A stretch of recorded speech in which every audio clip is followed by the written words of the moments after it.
All right. Hey, everybody. Welcome back to Guns and Gadgets, your premier source for Second Amendment news. We have a very special interview today. I want to remind everybody what is going on in Georgia. The future of the Second Amendment runs through Georgia. The voters in Georgia have in their hands the future of the country in many ways, to include the U.S. Supreme Court and some other issues. But I want to bring on a very special friend of mine. His name is Paul Valone. You've seen him here before. He is the president of the Grassroots North Carolina group. He is also the radio host for Guns, Politics, and Freedom and executive director of Rights Watch International. Paul, it's been a while. Last time you were on here was January, but Yep. thanks for coming back. And my hope is after this is done, more people are aware of how important Georgia is right now and what they can do to help. That includes people who don't live in the state. So thank you, sir. If you could, take as much time as you need. Tell everybody about your organization, and then we'll move into what you're doing right now, because you're actually putting your money where your mouth is in Georgia. So the floor is Yeah, you yours, might sir. say. Thank you again for having me again. I appreciate it, sir. In short, our goal is to empower Georgia voters to take back their state from the leftists by winning control of the United States Senate and preventing Chuck Schumer from being the Senate Majority Leader, and also to prevent a stolen election from sending electors from Georgia to vote for Joe Biden. Now, in background, our organization, Grassroots North Carolina, won big in the 2020 elections, unlike some other states. Not only did we win the presidential election in North Carolina, we kept Republican Tom Tillis in the United States Senate in a race that Democrats expected to pick up one of the 4 seats they said they needed to control the Senate. It's actually 3 seats, but we'll talk more about that later.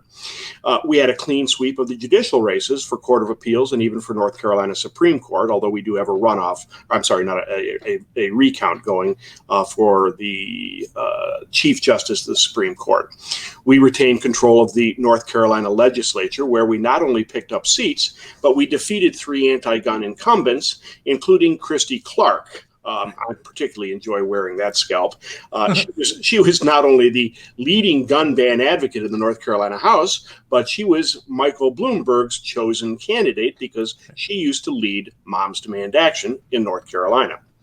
Now, as many of your viewers are aware, we also elected ardently pro-gun Mark Robinson for the office of lieutenant governor. Of course, Mark Robinson first went viral in a video when he spoke to the Greensboro City Council, and impassioned plea for his gun rights. It's wonderful. If you guys haven't seen it, I strongly suggest you do. So, unfortunately, thanks in large part to widespread systematic voter fraud in other battleground states, including Georgia, election fraud, they've lost in large part due to election fraud and some other things. But I mean, in Georgia, they had missing military ballots, thousands of people voting twice, dead people voting, missing ballots for Trump, potential digital vote fraud from Dominion Voting System software, in which even its CEO testified that elections were fixed in Venezuela. And frankly, the hand recount we've seen isn't any better. We've seen double counting of ballots for Joe Biden, sworn affidavits from Trump's ballots being counted for Biden, and affidavits attesting to pristine, uncreased mailed ballots that would have to have been folded if they were real. One such ballot contained 500 in a row, all for Biden. So the bottom line is that we have an effort going here to win the Senate runoff elections and to prevent the electors from being sent for Joe Biden. That's the bottom line. I'll be happy to discuss the details of that for you. Yeah, absolutely. If you could, well, first off, let's inform folks. Say somebody's watching this in Montana, they might not know what we're talking about. So, with the magic of television or computer, I'm going to try to pull in a screen here to give you a little bit more information. And if I'm doing it right, boom. All right, guys and gals, look at that. It almost looks like I know what I'm doing. Indeed. So, Paul and his group, who you'll hear more of here, have created and made a lot of palm cards. That's what these are called. And they have the information that you need right here on it. So the two gentlemen you see on the screen here are the Democrat choices. On the top there, it's Raphael Warnock, and the gentleman on the bottom is Jon Ossoff. Now, you'll hear a little bit, I have some bullet points about these gentlemen and why, as a Second Amendment lover, advocate, hunter, you just like to shoot targets, sporting, whatever, there are specific reasons you should not vote for these guys if you live in Georgia. And if you don't live in Georgia, there's a specific reason on why you should help the cause to defeat these two guys. But both of these guys are backed and funded by Michael Bloomberg, Moms Demand Action, the Brady Group, and the Giffords Group. And that is a who's who of gun control groups. And there, from what I have heard, there's going to be upwards of $2 billion, with a B, $billion to help these cats get elected on the Democrat side. So Raphael Warnock, he is a Marxist and socialist. He is I believe he's a pastor is his title, but he's on record. There's video of it where he is giving anti-gun sermons in church. Tells you a lot about the guy you need to know there. He's anti-gun. He's anti-cop. Let's see, go down the list here. He's got some big money by Bloomberg in Everytown and Brady and Giffords. He wants to ban guns. You can see the list here. He's for semi-automatic bans. He's for magazine bans, universal gun registrations, gun owner licensing, red flag gun confiscation. Guys and gals, if you watch this channel, you know how deadly that could be to our rights as Americans. They want to ration guns to one a month, in some places one every 28 to 30 days, which is worse, and prohibit lawful self-defense. Both of those guys have said that that's what they want to do. One interesting thing, Ossoff, the gentleman on the bottom, he's on record saying that he is willing to assist Joe Biden and Kamala Harris in pushing and successfully installing their anti-gun agenda.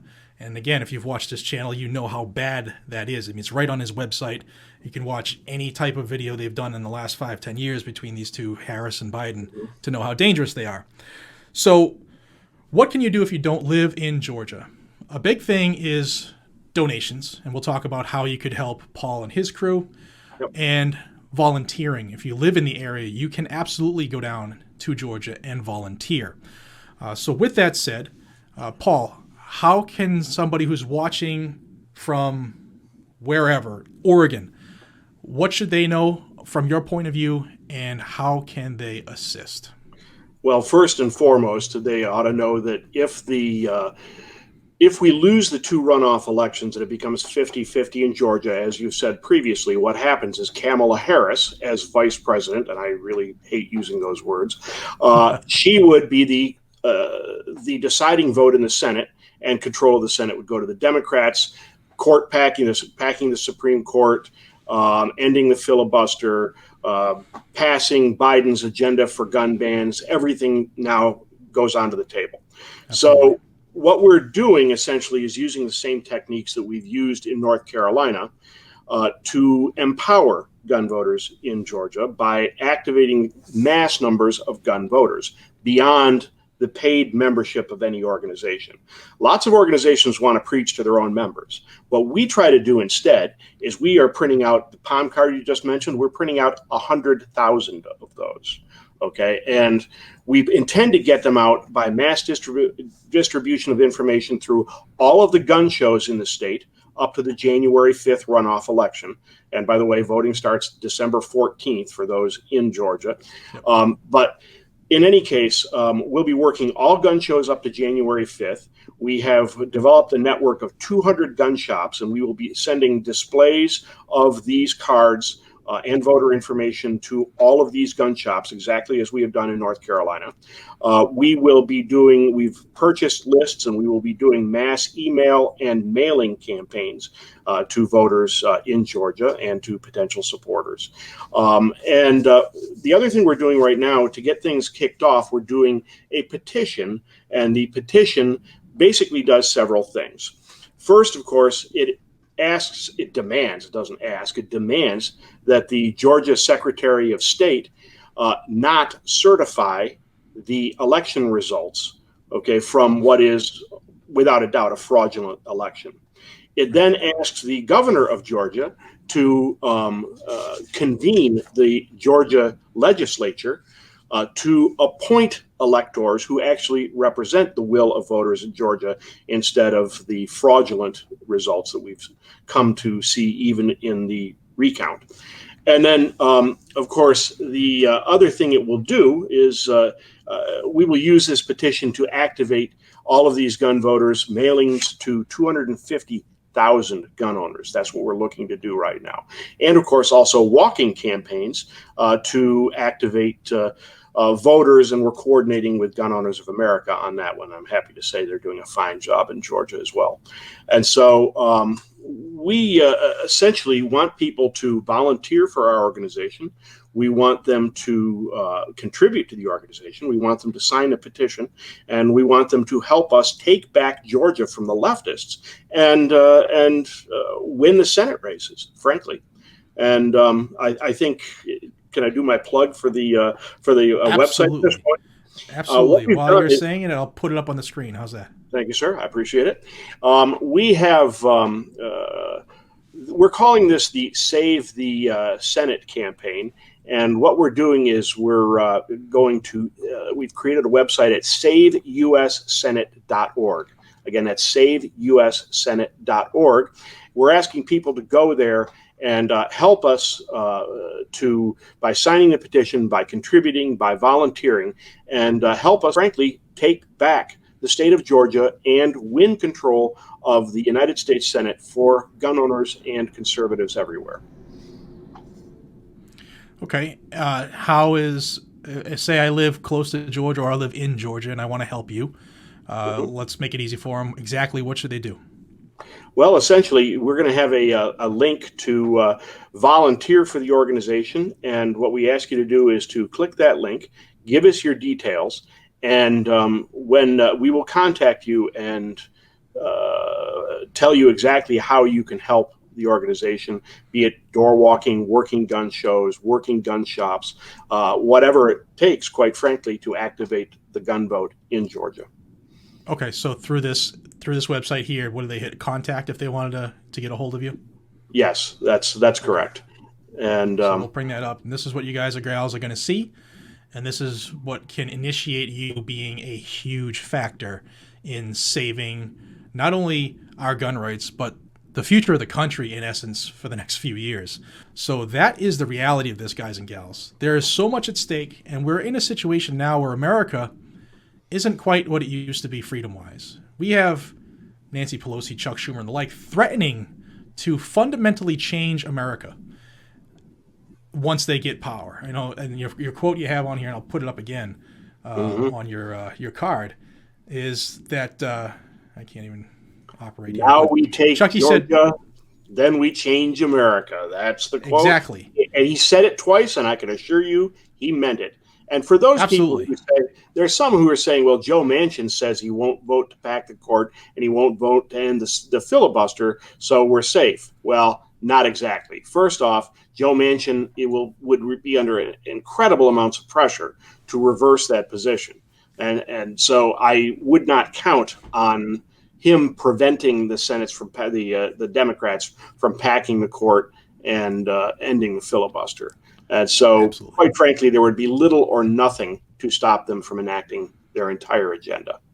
Right. And the only thing we have right now, because we're still waiting to see what's going on in the courts, and from what Paul told me as we were going on, there's some big headlines coming out right now with Rudy Giuliani and the crew. Mm-hmm. But we absolutely need the Senate. We absolutely need some type of stopgap, a check where they just can't push through what they want all willy-nilly. Don't forget, Schumer's also in favor of getting rid of the filibuster, and if the Democrats win the Senate, he becomes a Senate president. Simple rule changes the filibuster, and there's nothing to stop anything from getting pushed through if you're on the minority party. So we absolutely need these races.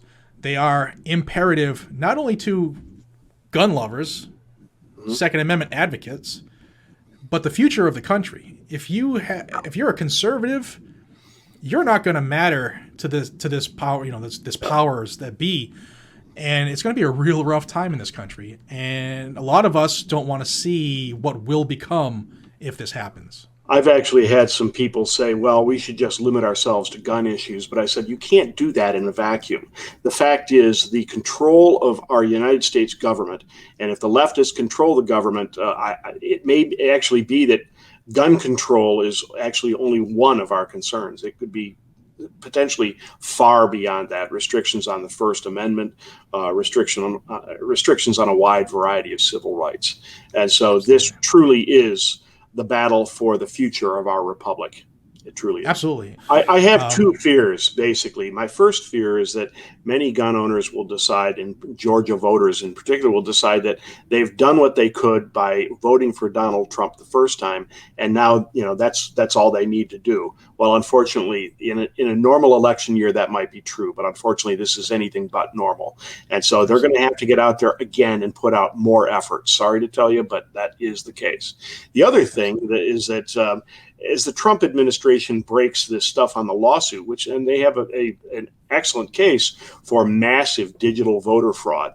But even beyond that, we can't count on that. The bottom line is we have to retain control of the United States Senate. Peter Strzok called what appears to be the digital voter fraud their insurance policy. Well, I can assure you that retaining control of the United States Senate is our insurance policy. Absolutely. And it's I've never thought I'd see it like this, but this is so important. A lot of people don't even realize how important it is. So again, I'm putting the website on the screen. That's saveussenate.org. If you can contribute, please do, because think about going to Kinko's and making 10 copies of something, how much it costs. Now add that cost to 100,000 copies. And that's what Paul and his group has done already for these palm cards. And they're going to put people on the ground to get people out and vote. And there's a lot of money that is involved in this stuff. And I would imagine this campaign, probably by the time we pay volunteers' expenses and everything else, will probably be well over $100,000, maybe as much as $150,000. That's approximately what we spent even in North Carolina on our last election. The fact is that this stuff is not cheap. Absolutely. And people hate hearing about the money, and I hear from people, it's the holidays. Guys and gals, if they get to do whatever they want, the holidays will never be the same. So if you can, $5, $10, $15 goes a long way when a lot of people chip in. So head over to Save the US Senate, saveussenate.org. It's on the screen because my head's mush. Contact them if you are able to help in any way. Even if you have one day to help, 4 or 5 hours to help out, it goes a long way. And sometimes, most times, and correct me if I'm wrong, Paul, but the actual person volunteering, helping, going door to door or whatever, is sometimes more valuable than a $5 bill. Absolutely. That's why our organization is an all-volunteer organization. I should have mentioned that to begin with. We don't pay, aside from contracting services, we don't pay Wayne LaPierre $1.1 million per year or whatever it happens to be. So consequently, we put money to more efficient, effective use in defending your rights than any other organization. That's our goal. That's awesome. And the website for Grassroots North Carolina is on the screen as well. Head there. If you live in North Carolina, you're not a member. Why? You should be. What else? I know you're busy and you got a lot of stuff pending that you're stopping to be here. So what else do folks need to know? The floor is yours. Basically, the bottom line is that whatever happens, you must vote if you are a Georgia resident from December 14th to January 5th. You must contribute not only to our organization, but I'd strongly suggest you contribute to Kelly Loeffler and David Perdue as well. As Jared mentioned, this is going to be an incredibly expensive election. And quite frankly, people are going to have to open their pocketbook and make sure that we can retain control of our government and, quite frankly, the future of our republic. Absolutely. Guys and gals, through the magic of editing, down in the description, I will have links to not only SaveUSSenate.org and Grassroots North Carolina. I will have also links to both campaigns for Perdue and Loeffler if you would like to donate directly to them, or call them and see how you can help them, one-on-one if you want to do that too. Anything you can do to help, please do. Yep. It's crunch time, guys and gals. No more can we sit back and say we're the silent majority. We'll come out in droves, because when you have certain areas of the country where 350% of the voters turn out, which is impossible, you know what you're up against. So it's and by the way, there may be a tendency on the part of some people to say, well, the elections are fixed anyways. There's no point in doing anything. Nothing could be further from the truth. All that means is we have to win by more. Okay. Right. And you're seeing that on the national stage right now. So there are no excuses for fatalism. There are no excuses for not voting. Absolutely. Paul, from me to you, thank you for what you do. I know how hard it is. I know how mentally taxing it is. And for you to have the drive that you do, and to love and have a passion for it is awe-inspiring. So thank you, sir. I appreciate it. Well, I thank you for what you do, sir. I appreciate it very much. All right. Thank you so much. Guys and gals, get on it. There's not a lot of time. Please donate if you can. Please volunteer if you can. But either way, spread this word. Share this video with as many people as you can, especially if you have folks, relatives, friends, whatever, in Georgia. This is the time everybody has to get out. Mail-in ballots have already started going out, so we'll have another issue with that as well. All right, guys and gals, from us to you, please help if you can. Until we see each other again, be safe, stay vigilant, carry a weapon. Check out the websites down below, and I'll see you on the next one. Take care, everybody.